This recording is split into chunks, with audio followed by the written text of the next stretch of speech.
I'd like to talk about a fairly significant change in values that I had over the course of my life. From the ages of 0 to 22, I was primarily operating based on egoistic imperatives, so to say. So I was going to school and I was trying to get an A on every test, and I was trying to get into the best college and then build up my resume and then get some job and make a lot of money. That was essentially the primary wiring that was in my mind for those ages. And that, though I didn't personally care about it as much, I was still in those structures and I was still operating as per that understanding. And I did it. I got a very good degree and, everything.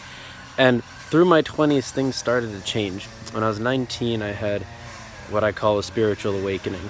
Right before I turned 20, a month before I turned 20. I had a very strong, horrible low point, actually. And I was at the lowest part of my life. And then I read The Power of Now by Eckhart Tolle.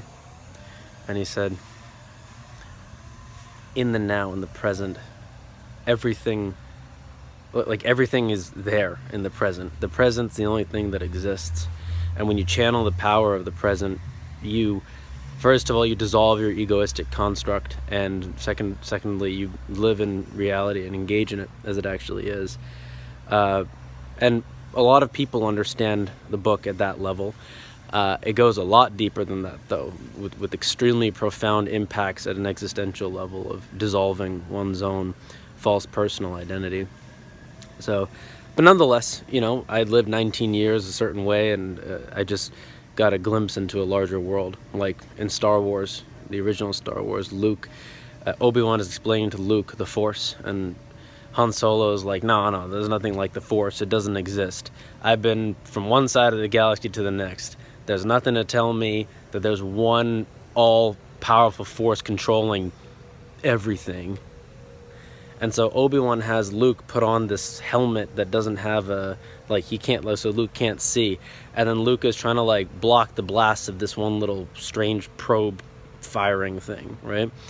And without the mask, with the mask, Luke is like, I won't be able to see it, I won't be able to block it. And then Obi-Wan says, your eyes can deceive you. Go instead based on your instinct or your feeling or something. And he does. And he blocks it. He blocks the thing without seeing it. And Han Solo says, well, I think that's luck. Obi-Wan says, in my experience, there's no such thing as luck. And Luke takes off the helmet and says, you're right, I did feel something. Obi-Wan says, you've just taken your first step into a larger world.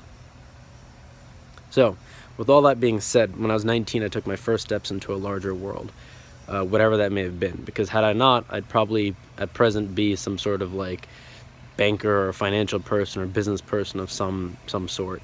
Because that's what I was studying towards. I was at an economics degree and 2 business minors and honors and summa cum laude and all that stuff. Without being passionate about it, I was able to do it functionally. And of course, I was able to apply myself and get it done.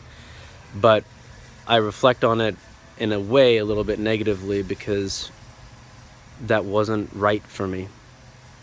If I had operated with abundance, if I had operated with a different mindset, I would have studied theater. If I even went to college, I would have played more tennis, I would have done music, I would have done something that brought out my soul. But out of fear, I didn't. Out of this need to survive and so forth, right? Which is a valid thing for me and for a lot of people. It's a very valid set of reasonings, but because it's valid doesn't mean that it's all encompassing.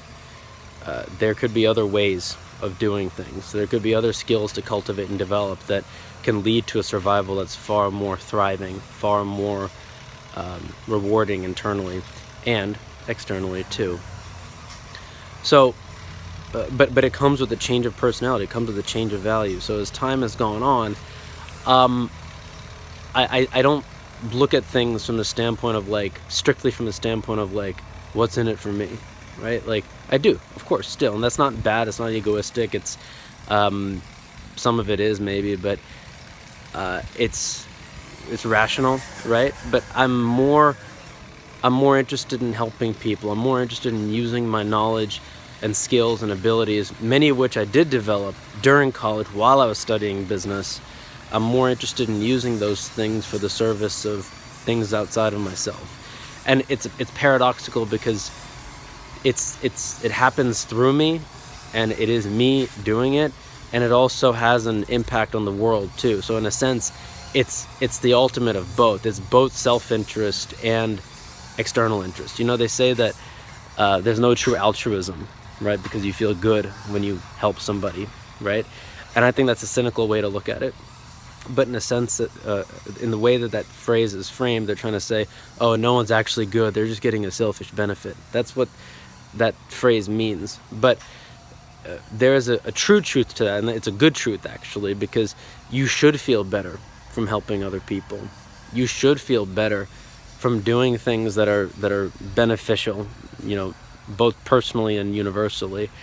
And so basically, as time has gone on, I've been shedding more and more of the constructs that I spent 19 plus and 20 plus years developing and building.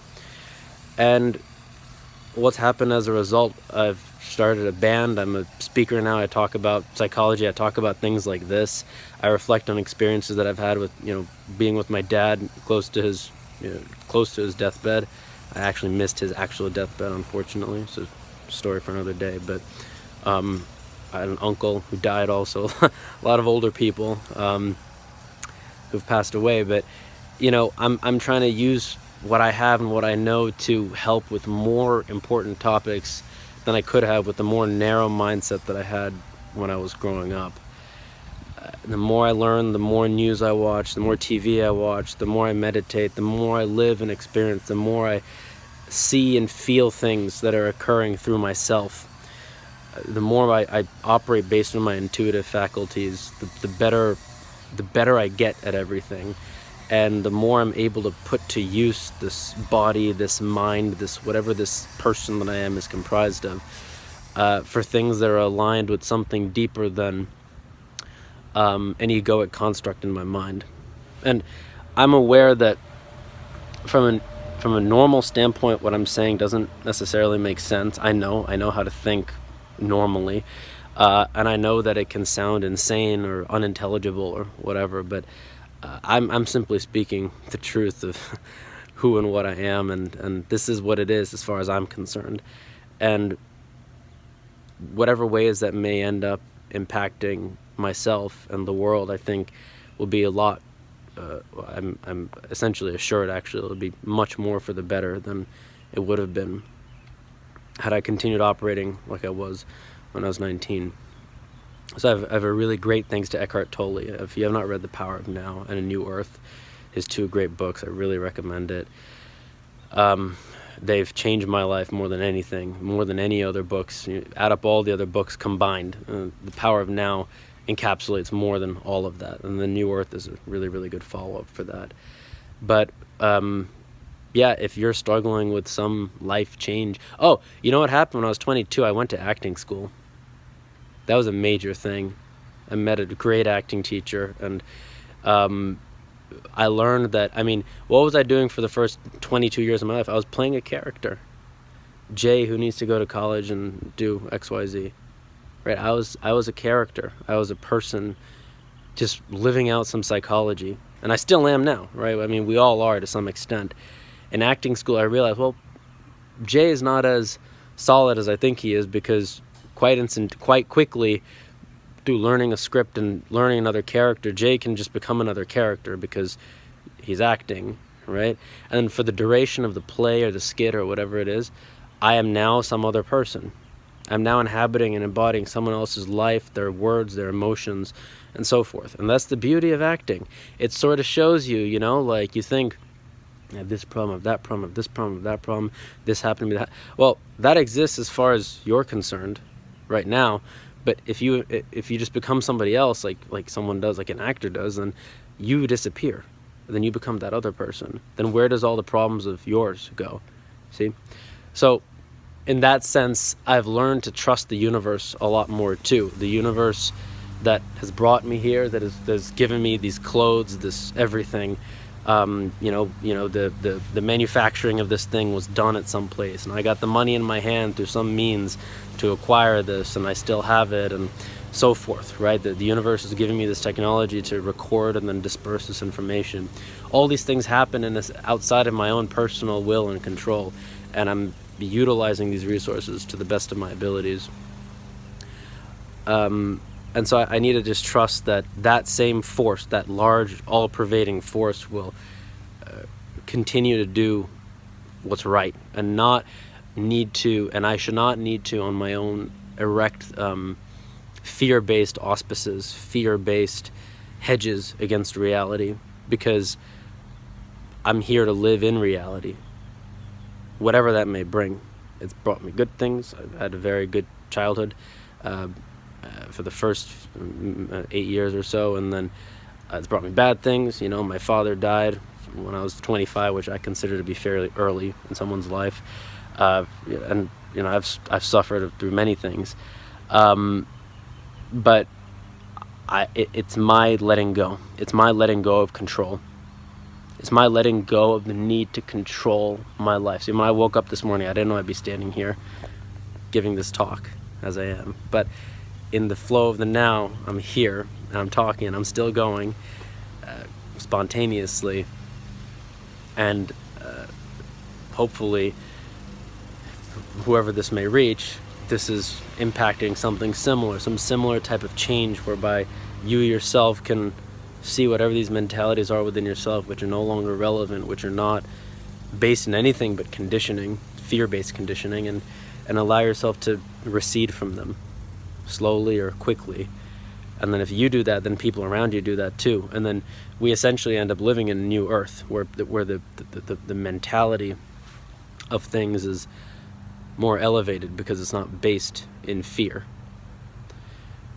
So that's what I gotta say for today, and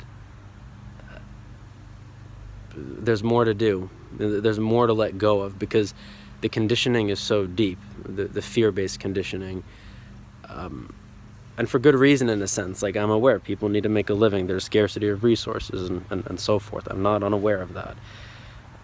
So a good thing with respect to dropping mentalities too is understanding why they exist. I think that's very important. And then being able to, in the service of other people, when helping them move beyond their own egos and stuff, understanding the reasons why their egos are there as they are, what conditioning has brought them there, what sorts of traumas, what sorts of life circumstances and conditions and societal norms and so forth have crystallized these things within them, and what good is there within them, because there is something good. If I went to college and did that route 100% completely, I'd be financially stable, I'd be this, I'd be that, I'd know what I'm doing every day. There is always a benefit. There's always a benefit. Anytime someone makes a choice, there's some benefit in it. The question is that benefit worth the price? So, in a way, it comes down to economics, spiritual economics, or spiritual purchasing even. I can't think about how to elaborate on that at present, but yeah, that's me in about 14 minutes. So hope you enjoy this, and best of luck with everything you're going through, and hopefully we can all today or tomorrow wake up a little bit better and a little more free.